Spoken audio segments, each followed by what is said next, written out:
أعوذ بالله من الشيطان الرجيم.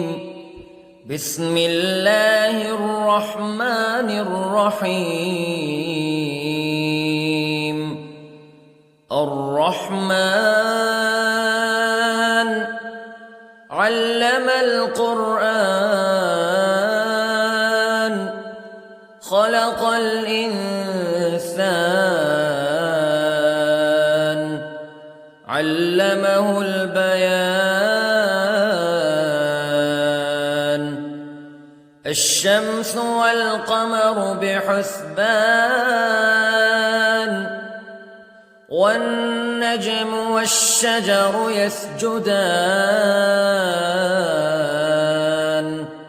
والسماء رفعها ووضع الميزان ألا تطغوا في الميزان وأقيموا الوزن بالقسط ولا تخسروا الميزان. والأرض وضعها للأنام فيها فاكهة والنخل ذات الأكمام والحب ذو العصف والريحان فبأي آلاء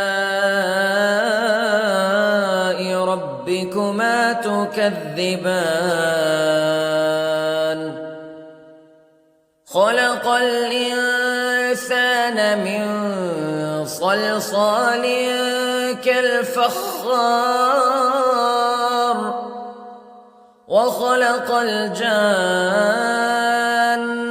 من مارج من نار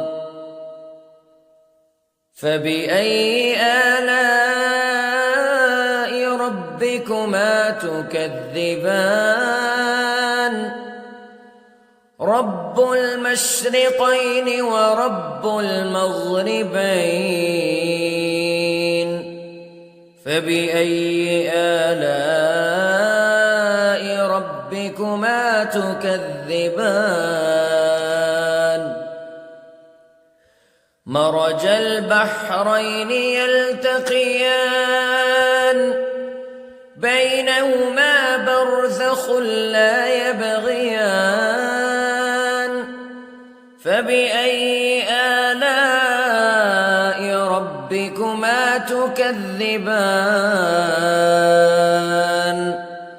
يخرج منهما اللؤلؤ والمرجان فبأي آلاء ربكما تكذبان. وله الجوار المنشآت في البحر كالأعلام فبأي آلاء ربكما تكذبان. كل من عليها فان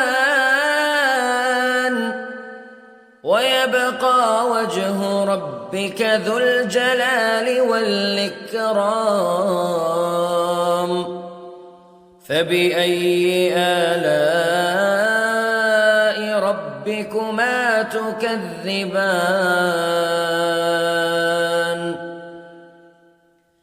يسأله من في السماوات والأرض كل يوم هو في شأن فبأي آلاء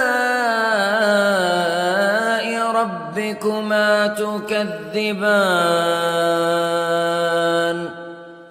سنفرغ لكم أيها الثقلان فبأي آلاء ربكما تكذبان.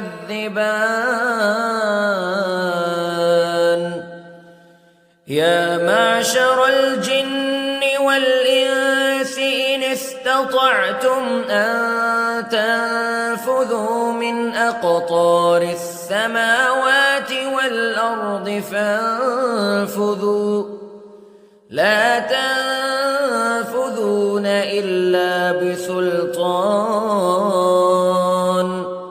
فبأي آلاء ربكما تكذبان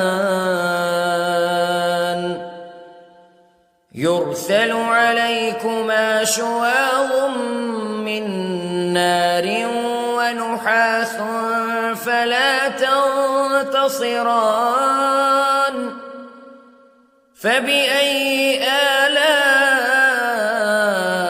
ربكما تكذبان فإذا انشقت السماء فكانت وردة كالدهان فبأي آلاء ربكما تكذبان فيومئذ لا يسأل عن ذنبه إنس ولا جان فبأي آلاء ربكما تكذبان يعرف المجرمون بسيماهم فيؤخذ بالنواصي والأقدام فبأي آلاء ربكما تكذبان هذه جهنم التي يكذب بها المجرمون يطوفون بينها وبين حميم آن فبأي آلاء ربكما تكذبان ولمن خاف مقام ربه جنتان فبأي آلاء ربكما تكذبان ذواتا أفنان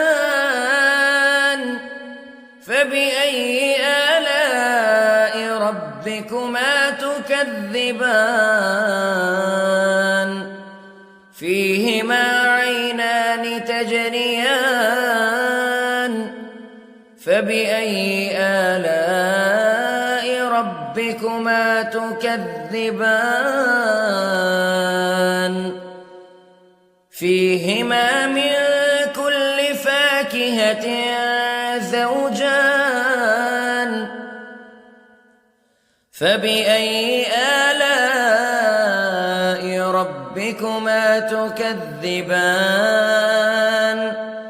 متكئين على فرش بطائنها من استبرق وجنى الجنتين دان فبأي آلاء ربكما تكذبان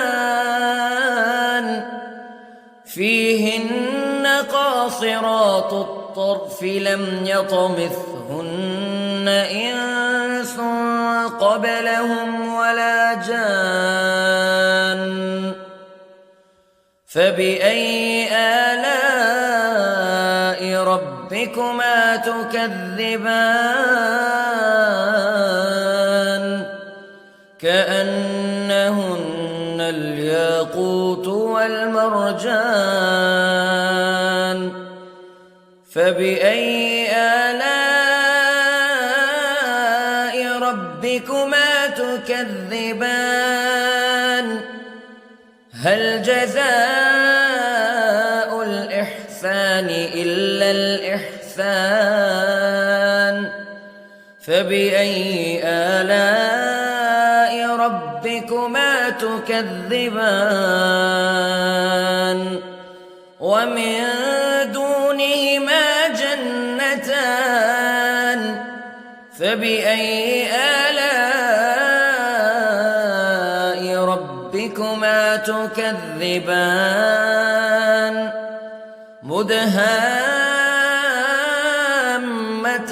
مدهامتان فبأي آلاء ربكما تكذبان فيهما عينان نضاختان فبأي آلاء ربكما تكذبان فيهما فاكهة ونخل ورمان فبأي آلاء ربكما تكذبان فيهن خيرات حسان فبأي آلاء ربكما تكذبان حور مقصورات في الخيام فبأي آلاء ربكما تكذبان لم يطمثهن إنس قبلهم ولا جان فبأي آلاء ربكما تكذبان متكئين على رفرف خضر وعبقري حسان فبأي آلاء ربكما تكذبان تبارك اسم ربك ذي الجلال والإكرام